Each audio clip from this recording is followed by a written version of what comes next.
Nous sommes au nord-ouest du Venezuela, en plein survol de la mythique cordillère des Andes, en passe d'atterrir sur l'aéroport de Mérida.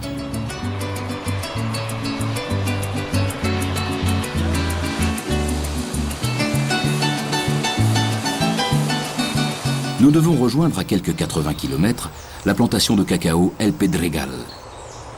El Pedregal se situe dans la région du lac Maracaibo, près du village d'El Vigia, une terre de polyculture quelque peu oubliée du monde moderne, où le cacao joue un rôle majeur. Nous roulons sur la très exotique panaméricaine, la célèbre route qui traverse toute l'Amérique du Sud. La plantation El Pedregal produit une variété de cacao rarissime. Son origine remonte à la nuit des temps.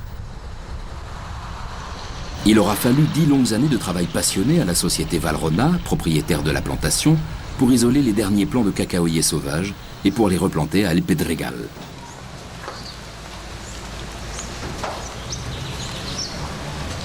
Des efforts qui n'auront pas été vains puisqu'ils ont permis de sauver cette espèce en voie de disparition. Ce grand et noble chocolat, issu de cette variété si rare et si précieuse, Valrhona l'a baptisé le porcelana. Le cacaoyer, noblesse oblige, est un arbre très fragile. Il pousse dans l'humidité des régions tropicales, entre 10 degrés de latitude nord et 10 degrés de latitude sud.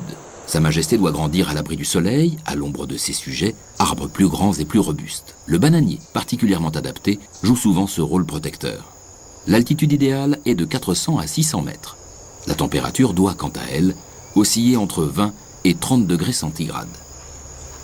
Ici, à El Pedregal, le climat, la typologie du terrain riche en azote et en potasse, la situation géographique, au pied de la montagne, ainsi que la pluviométrie, justifient la qualité exceptionnelle du porcelana. Il existe 3 familles de cacaoyers. Le criollo, de qualité exceptionnelle, très aromatique et un peu amer. Le forestero, généralement plus ordinaire, au goût très corsé. Et enfin, le trinitario, un hybride des 2 précédentes espèces. À El Pedregal poussent essentiellement des criollos et quelques trinitarios. Essence même du cacaoyer, la cabosse en est le fruit tant attendu. Elle naît d'une fleur fertilisée, 6 mois de floraison seront nécessaires à son épanouissement. À El Pedregal, les cabosses sont majoritairement jaune-vertes, mais elles peuvent également être rouges. De grosseur très variable, la cabosse pèse entre 200 et 800 grammes.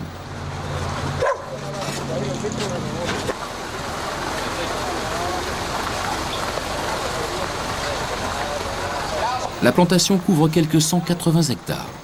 Les rochers sont les gardiens de ce royaume magique.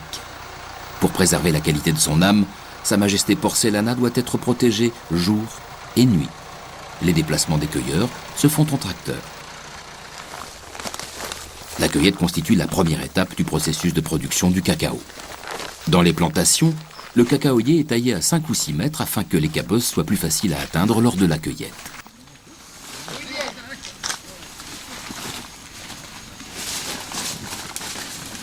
Il existe 3 procédés de cueillette, tous 3 séculaires.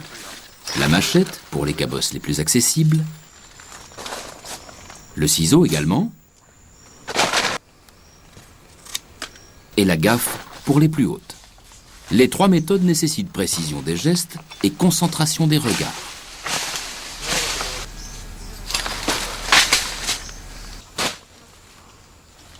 Le son produit est caractéristique de la maturité de la cabosse. Un cueilleur habile peut ainsi récolter jusqu'à 1500 cabosses par jour.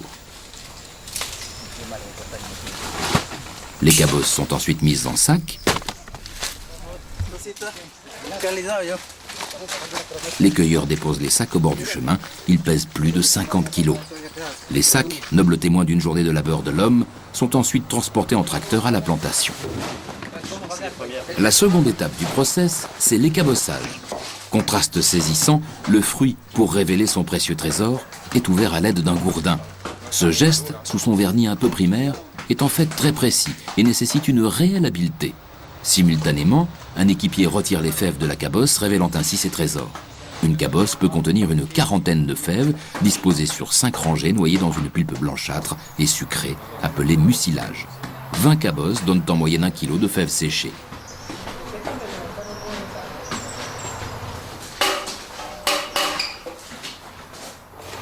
Après l'écabossage, c'est la fermentation.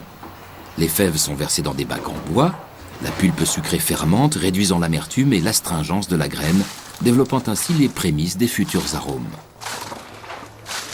Cette étape révèle cette couleur brune des fèves, couleur très caractéristique. La fermentation est très rapide. Les lames acérées du temps n'ont en rien entamé cette méthode séculaire. Déjà, au IXe siècle, Quetzalcoatl, roi prêtre des Toltecs, représenté par un serpent à plumes, enseignait à ses sujets la préparation de la boisson des dieux, le Xocoatl, ancêtre du chocolat. Christophe Colomb découvrit le premier, en 1502, les précieux breuvages, mais n'en saisit pas l'importance. 17 ans plus tard, l'Espagnol Hernán Cortés débarqua au Mexique. Les Aztèques le prirent pour le dieu Quetzalcoatl. Leur empereur, Moctezuma, le fêta en tant que tel.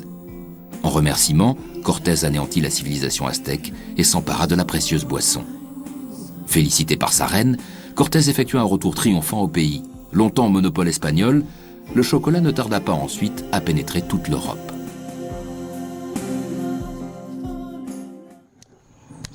Retour à El Pedregal. Étape suivante, le séchage. Les fèves contiennent encore 60% d'humidité. À El Pedregal, elles sont alors séchées en plein soleil sur des aires de séchage pendant plus de 2 semaines. Cette méthode, la plus qualitative, est nécessaire à la production du porcelana.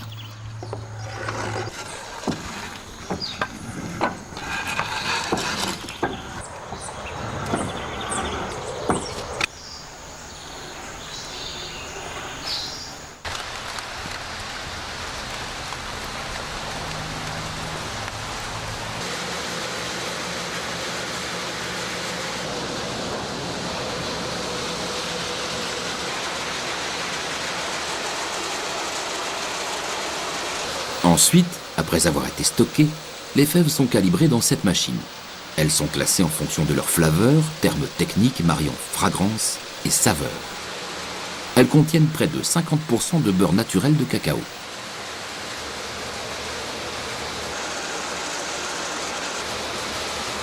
Des contrôles qualité très stricts sont effectués à tout moment. Ici, on vérifie le nombre de fèves en fonction du poids. Pour 100 grammes, il faut qu'il y ait 10 à 12 fèves.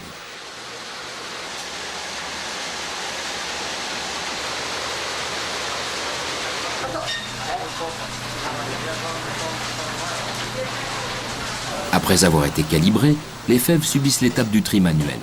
Le moindre élément parasite est écarté.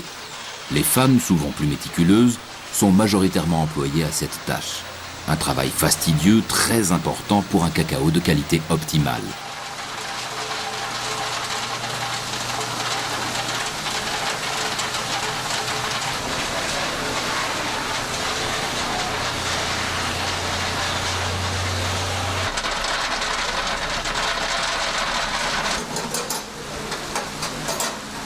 Gage de suprême qualité, la dénomination porcelana est inscrite à la main sur les sacs.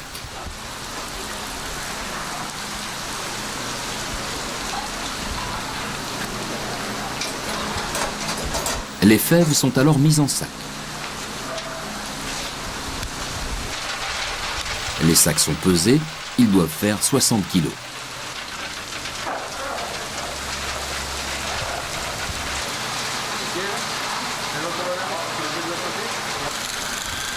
Ensuite,